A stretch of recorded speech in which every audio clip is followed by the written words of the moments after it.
ఆనందు ఒకడికి వెనక్కి కొద్దిగా రమ్మను.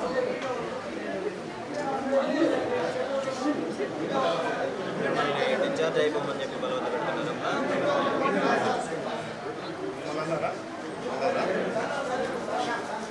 ఏం చెప్పారు మా డాక్టర్? శ్రీనివాస్ రెడ్డి అని కూర్చున్నాడు. ఒక బాలయ్య గారి ఇంటికాడు ఏందమ్మా గోర్లు శుభ్రం చేసి ఇక అన్యాయమైందమ్మా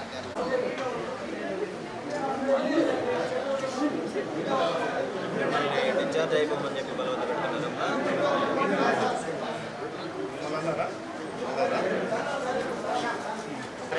చూసి ఆమె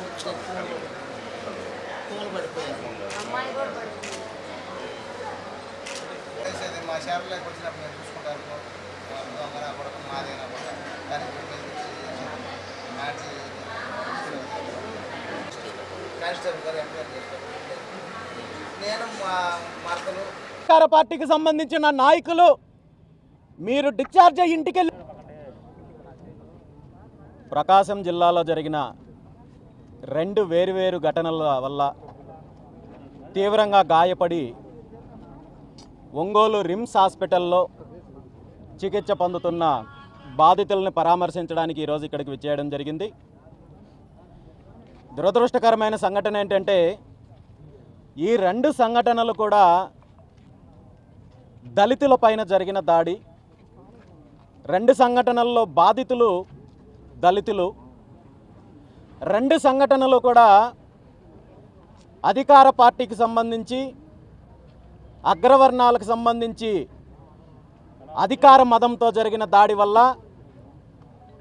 నిర్లక్ష్యం వల్ల జరిగిన సంఘటనలు. ఇందులో ప్రధానంగా ప్రకాశం జిల్లా చీమకుర్తి మండలంలో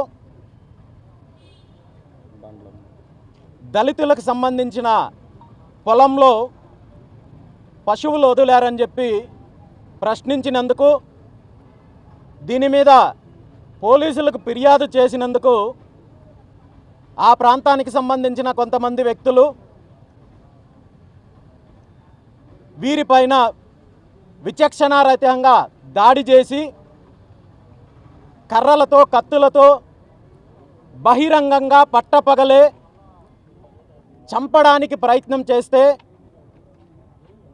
వారి నుండి తప్పించుకొని ప్రాణాపాయ స్థితిలో ఉండి చీమకుర్తి ప్రభుత్వ ఆసుపత్రిలో చికిత్స కోసం వెళ్తే అక్కడికి కూడా